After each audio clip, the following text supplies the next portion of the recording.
Buen día, mi nombre es Rebeca Nieves y la fecha bibliográfica para esta semana tiene como título Secuelas gastrointestinales de COVID-19, 90 días después del alta. Pérdida de apetito, náuseas, reflujo ácido y diarrea son comunes en pacientes a los 3 meses del alta.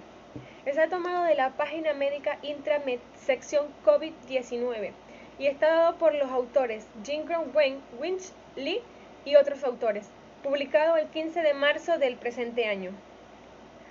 Tenemos que el SARS-CoV-2 afecta principalmente a los pulmones, provocando infecciones graves en las vías respiratorias inferiores, incluidas en estas la principal, que es la neumonía más conocida, pero también se ven afectados muchos otros órganos. Los síntomas entéricos son comunes en COVID-19 y los síntomas gastrointestinales pueden ser el único síntoma o pueden estar presentes antes de los síntomas respiratorios. El receptor celular para SARS-CoV-2 se expresa en gran medida en el intestino y se han observado en tejidos de colon y en heces de pacientes con COVID-19. Se ha informado recientemente que un gran porcentaje de pacientes dados de alta después de la hospitalización por COVID-19 tenían al menos un síntoma que persistía 6 meses después del inicio de la enfermedad, que incluía fatiga, debilidad muscular, dificultades para dormir, ansiedad o depresión. El objetivo de este estudio principalmente fue examinar las secuelas gastrointestinales a largo plazo de la infección por SARS-CoV-2 en pacientes que ingresaron por COVID-19 en hospitales de las provincias de Hubei y Guangdong, que posteriormente fueron dadas de alta.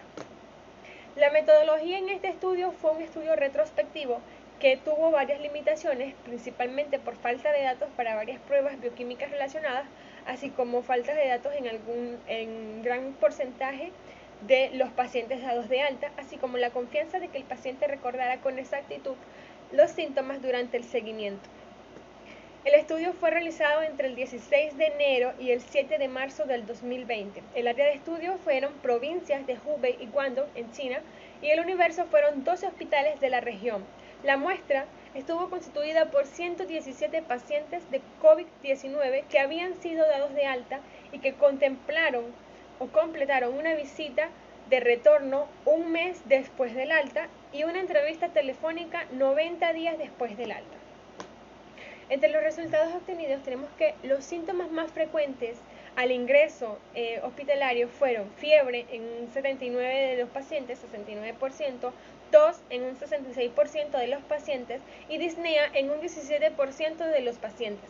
La duración media hospitalaria para estos pacientes fue de 19 días, durante los cuales la mayoría de los pacientes, en un 87%, requirieron oxígeno suplementario. 24 pacientes presentaron disminución en la saturación de oxígeno en sangre, 33 de estos estuvieron gravemente enfermos y 28 requirieron ingreso en la unidad de cuidados intensivos. Las secuelas gastrointestinales se definieron como síntomas gastrointestinales que se presentaron después del alta, pero que no estuvieron presentes durante el mes anterior al inicio del COVID-19. 44% de estos pacientes informaron síntomas gastrointestinales después del alta en la entrevista telefónica de 90 días, de los cuales 51 pacientes tenían síntomas gastrointestinales a los 90 días después del alta y uno tenía secuelas gastrointestinales que se habían resuelto en un seguimiento en esos 90 días.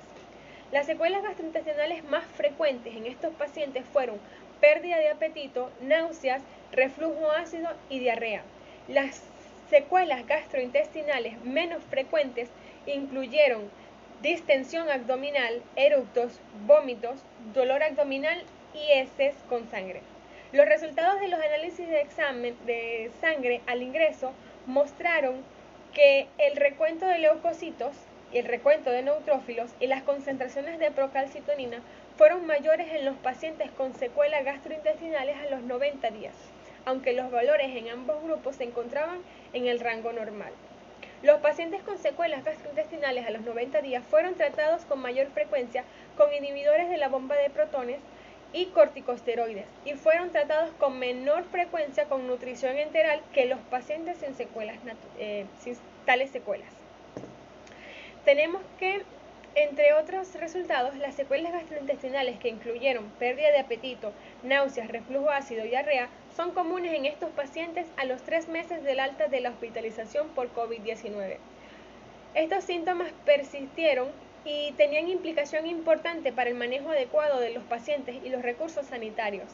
Muchos datos destacan que en la importancia de la atención gastrointestinal y el apoyo nutricional para pacientes dados de alta después de la hospitalización por COVID-19.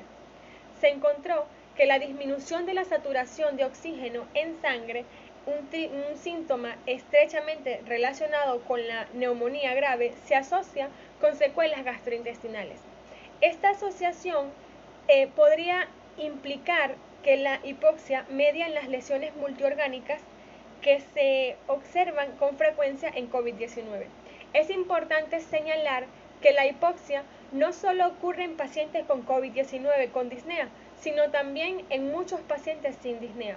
Las intervenciones nutricionales durante la hospitalización parecían estar asociadas con una menor incidencia de secuelas gastrointestinales posteriores. Hasta el 78% de los pacientes hospitalizados por COVID-19 informan falta de apetito. Además de la falta de apetito, otros síntomas gastrointestinales fueron comunes, como náuseas, vómitos y diarrea durante esta hospitalización, pero estos pueden provocar desnutrición, que se ha relacionado al aumento de la mortalidad en pacientes por COVID-19. Muchas gracias.